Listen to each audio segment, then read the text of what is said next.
حضرت فضیل بن ایاز بہت بڑے بزرگ گزرے. جوانی کا زمانہ تھا تو ایک خاتون سے آشنائی ہو گئی، محبت کا ربط قائم ہو گیا. تو ظاہر جوانی مستانی ہوتی ہے اور جنون کا ایک شعبہ کہا گیا ہے جوانی کو، اور پھر دل میں اس طرح کے رجحان پیدا ہو جائیں تو پھر وہ جنون کئی گنا بڑھ جاتا ہے. تو اس کے ساتھ وقت طے کیا اور اس کے ملنے کے لیے بے تابی کے ساتھ ان گھڑیوں کا، ان لمحوں کا انتظار کرنے لگے. خیر جب وہ وقت آیا تو اس کے گھر کی طرف چلے اور اس کے گھر کی دیوار پھلانگنے لگے تھے کہ ساتھ والے مکان سے کسی قاری قرآن کی تلاوت کی آواز کانوں میں پڑی. اور وہ پڑھ کیا رہا تھا، الم یان للذین آمنوا ان تخشع قلوبهم لذکر اللہ وما نزل من الحق. کیا اہل ایمان پہ وہ وقت نہیں آیا کہ ان کے دل اللہ کے ذکر اور اللہ کی یاد، اس کی محبت میں تڑپ اٹھیں اور وہ خوف خدا میں مبتلا ہو، اور جو نازل ہوا قرآن، اس قرآن کی محبت میں اس کے دل میں خشیت پیدا ہو. بس یہ کانوں میں پڑنے کی دیر تھی کہ دوبارہ گلی میں چھلانگ لگائی اور کہا میرے اوپر وہ وقت آ گیا ہے، اور جنگلوں کو روتے ہوئے نکلے اور حضرت فضیل بن ایاز پھر ولیوں کے امام قرار پائے.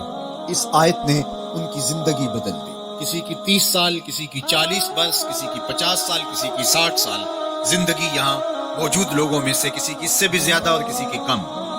اس آیت کریمہ کو ذرا اپنے اوپر وارد کریں تو اللہ ہمیں نصیب کر دے کہ ہمارے دل تیرے خوف سے کانپ اٹھے اور تیری خشیت سے ہمارے دل لرز اٹھیں، اور قرآن کے ساتھ ہمارا ربط مضبوط اور مستحکم ہو جائے، اور ہم یہ اقرار کرتے ہوئے تیرے حضور حاضر ہو جائیں، مالک وہ وقت آ گیا ہے کہ ہمارے دل تیری یاد سے، تیری محبت سے، تیرے پیار سے مالا مال ہو گئے، اور اپنی باقی زندگی ہم تیرے پیار میں، تیری محبت میں اور تیری یاد میں بسر کریں گے. حدیث پاک میں آتا ہے کہ اگر کوئی شخص اللہ کے خوف سے رویا اور اللہ کے خوف سے رونے کی وجہ سے اس کی پلکوں کے بالوں میں سے ایک بال کی جڑ گیلی ہو گئی تو قیامت کے دن وہ بال کھڑا ہو جائے گا، اللہ یا تو مجھے نکال لے یا اسے جنت عطا فرما دے.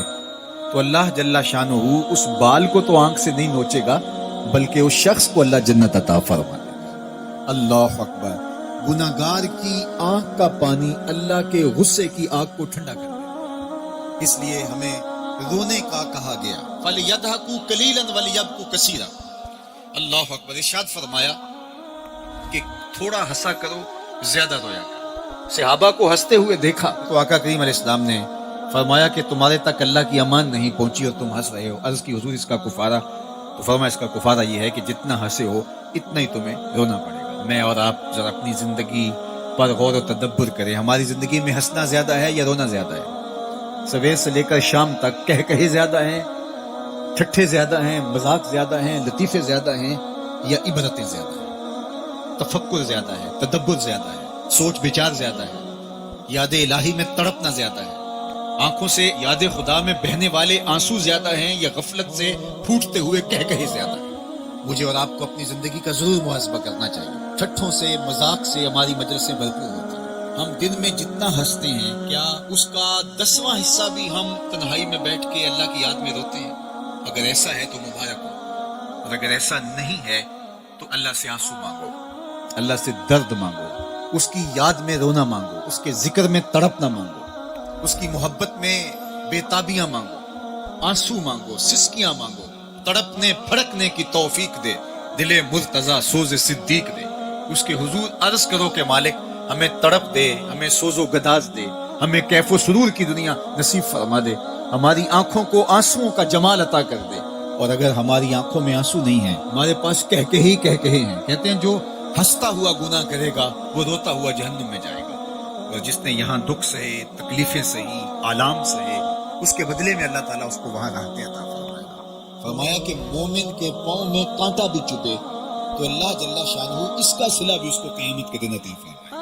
تو یہ جو تفکرات ہیں، یہ جو دکھ آتے ہیں، یہ جو تکلیفیں آتی ہیں، مصائب آتے ہیں، مشکلات آتی ہیں، اذیتیں ہمیں پہنچتی ہیں، تو اس پر صبر کرنا چاہیے اور اللہ کا شکر ادا کرنا چاہیے کہ ہم ان مصائب سے گزر رہے ہیں، ان مشکلوں سے گزر رہے ہیں.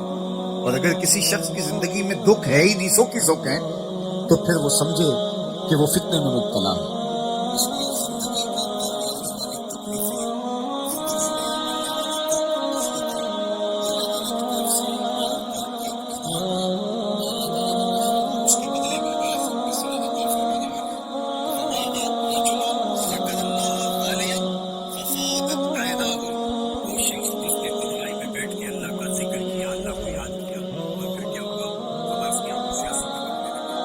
میرے اور آپ کے آقا و مولا نے فرمایا قیامت کے دن جب کوئی سایہ نہیں ہوگا، یاد الہی میں رونے والے کو اللہ اپنے عرش کا ٹھنڈا سایہ عطا فرمائے.